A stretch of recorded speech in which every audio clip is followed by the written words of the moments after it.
kada vartoji narkotikus, pas tai toksai tunelinis mąstymas įjungtas. Reikia pinigų, reikia gauti narkotikų ir belia kokią kainą tu eisi ir darysi bet ką, kad būtų pinigų iš ko. Tu įėjai, žinai, kad tau reikia paimti 10 bonkių džekų ir išeiti, ir viskas, ir išėjai. Tai būdavot net paimdavot ir 10 butelių džeko? Oi, tai čia nedaug, 10 tai nedaug. Yra merginos, kurios yra lengvoj grupė, jos gali dirbti, tarkim, iki parduotuvėje, ne? Kas mane į tą palinką įdarbins, kad ir iš lengvos grupės. Taip. Jeigu aš ten išnešus iš ten virš 100 000, kas mane į jį įdarbins? Ta, ką stačiau 10 metų, sugrioviau per pusmetį. Sugrioviau visus santykius su artimais, iširo šeima. Kada vartojame, mes nežinom kada, tas mūsų pavartojimas gali būti paskutinis. Bet, pavyzdžiui, dabar, ne? Grįžta ten, kur gyvenat, norėtumėt, ne? Šiandien gautumėt? Gaučiau. Tu jūs dabar labai rizikuojat čia. Nu tai jau ką daryti, bet tai irgi toliau taip tylėti ir leisti, kad tau liptų ant galvos su visais batais, tai irgi jau nebeįmanoma. Tarkim, kaip ir šitas konfliktas, kuris pas mumis įvyko dabar. Čia dėl ko jūs esat su didžiulė mėlynė ant veido. Taip, sumušta. Jie mumis mato, kada mes norim duonos su sviestui parsinešti gyvenamą patalpą, ne? Bet nemato, kada vyksta didžiausios muštynės korpuse. Tarkim, pasusėdė garsioji vaikų žudikė, Alma Bružaitė Jonaitinė, dabar jau Svarbutavičienė.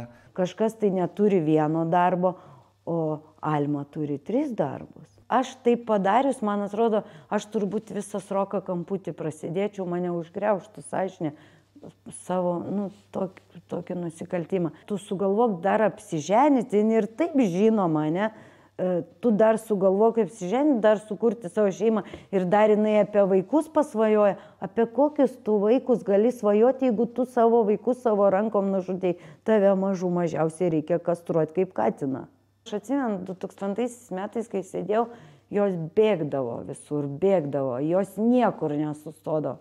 Bėgdavo valgyti, bėgdavo rūkyti, vos nebėgdamos parūkydavo. Nes kur jos sustodavo, jos visur būdavo mušamos ant kiekvieno kampo. Gulėdavo kalidoriuose.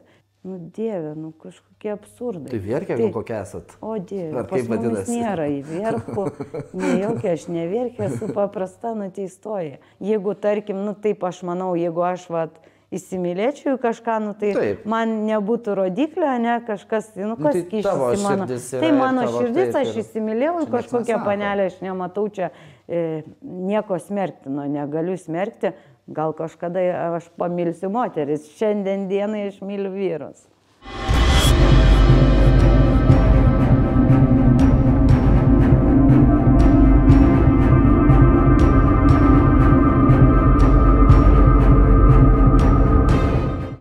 Labą dieną, aš esu Karina.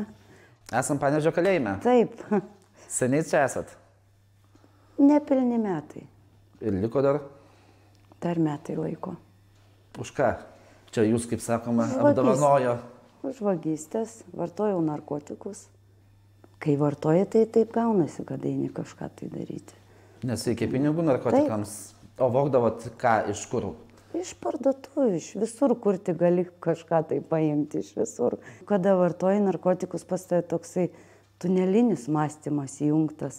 Reikia pinigų, reikia gauti narkotikų ir belia kokią kainą tu eisi ir darysi bet ką, kad būtų pinigų iš ko gauti, ta prasme.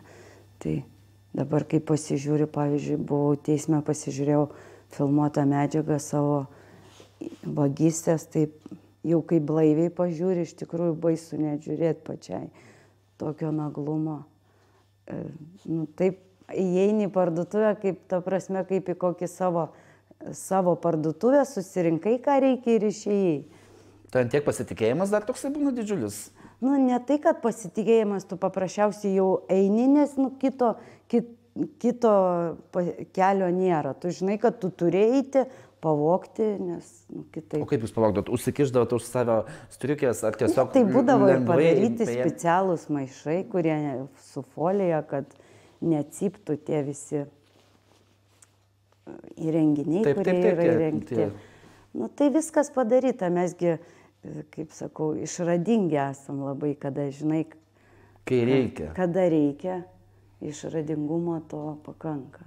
Tai vogdavot turbūt ten tie visokie brangiausiai kremai, alkoholiai. Tai visko būdavo, nu, žiūrint kokioj tu parduotuvė, jeigu tu į kažkokią brangesnę, įėjai parduotuvę, taip, tu voksi ten kvepalus kažkokius, jeigu tu į kažkokią įėjai, nu, tai aišku, jeigu tau pavyksta alkoholį pavogti, įimi alkoholį, jeigu nepavyko alkoholį, įimi kažkokį, nu, brangiausią maistą, kuris einantis, nes šiaip tai, nu, maisto produktai jie visada turi paklausą, bet tai reikia juos turėti kam parduoti. Parduoti yra ką. Turėdavot ką, mane, neįnigi gatvėje nesiūlai. Ne, tai aišku, kad nesiūlai, yra kas perka, mes vagiam, mes juos vagiam ir turim kam parduoti. Nu, bet vis tiek apsauginiai, tai jau vis tiek pažįsta daugmaž. Nu, pažįsta, bet tai ir būna, kad išlauki to momento, kada pasauginis kažkur tai išeis ar parūkyti, ar taip kažkokiu tai pietų, nu, vis tiek yra toks laikas, jiegi nesėdi 12 valandų ištisai, galų gale ir gamtinius reikalus reikia atlikti, tai vat ir pagavai tas 5 minutės, nu, vagis, kaip aš sakau, jeigu tu per 2 minutės neapsivogiai, tu ir neapsivoksi.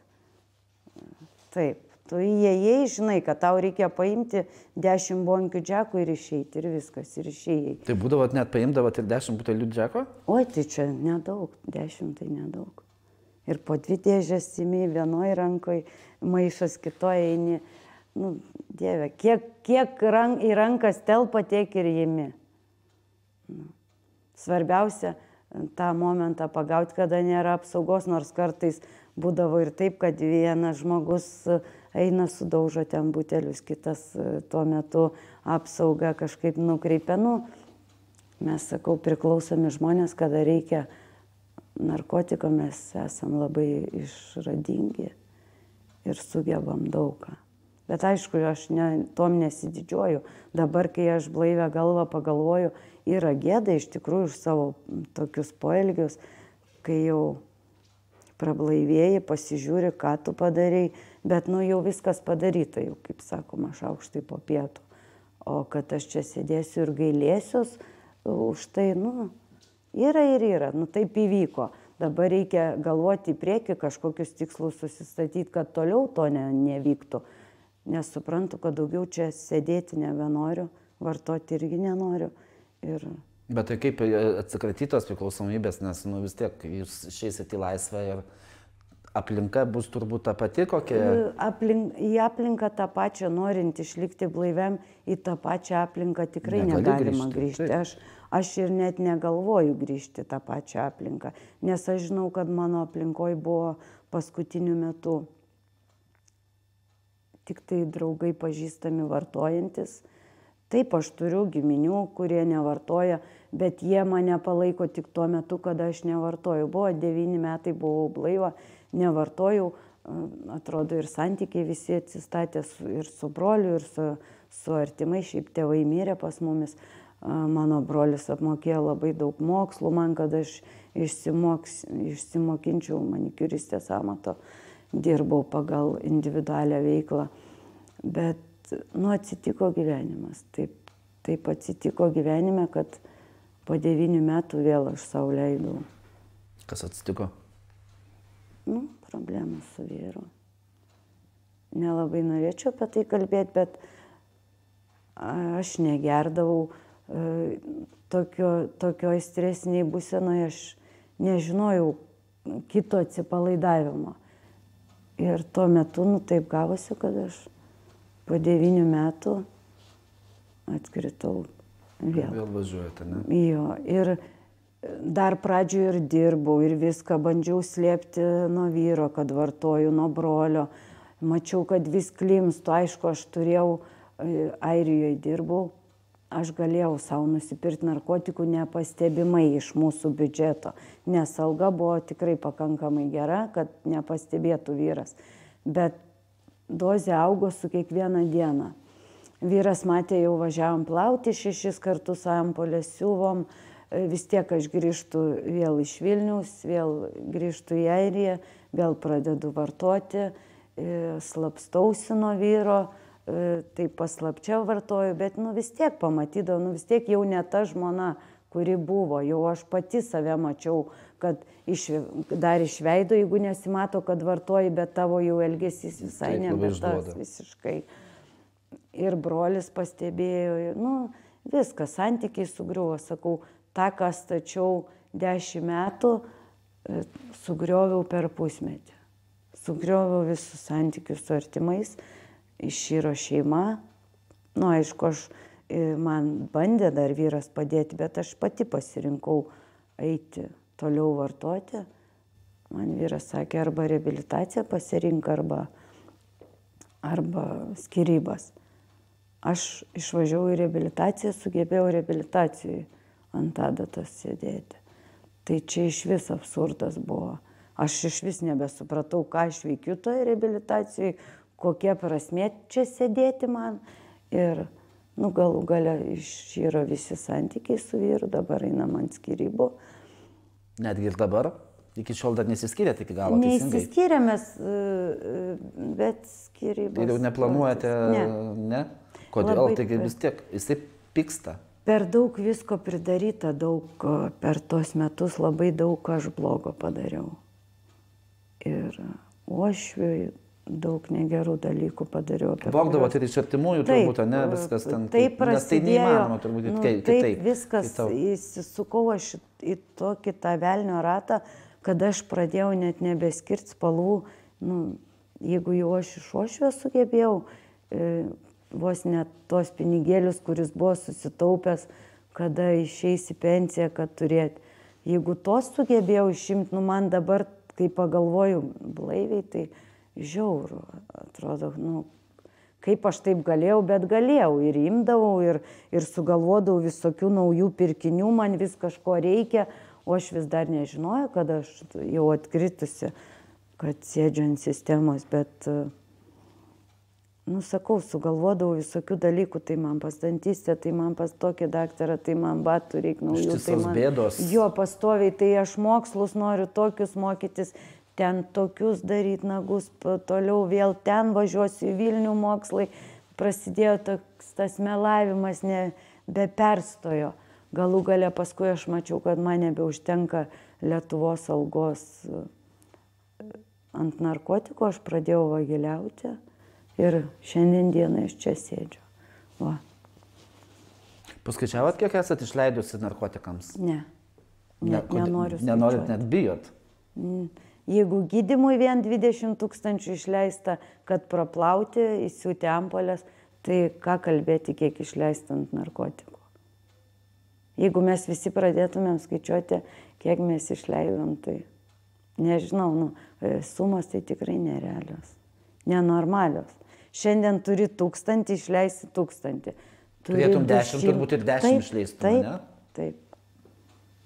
Tas, kaip aš sakau, apetitas kyla bevalgant. O kada, sakot, po 9 metų pertraukos pradėjau, bet tada reiškia, jūs prieš tai buvot kažkada įklimpus anksčiau? Prieš tai taip. Kada prasidėjo jūsų visas šitas... Mirė tėvai, pradėjau rūkyti žolę. Toks nekaltas pradžia. Taip, atrodė, žinot, kieme susirenka visi, ten, mūsų metų visi, ten, pavyzdžiui, 15-mečiai, 16-mečiai. Tada buvo ta žolytė irgi nekalta tokia kanapėlės, nuo jų juokdavomės, mes dabar čia jau kaip parūkai, tu galvoji, kad greičiau sugrįžti save. O anksčiau buvo visai ir tos kanapės kitokios, jų nepurkšdavo stipriais narkotikais.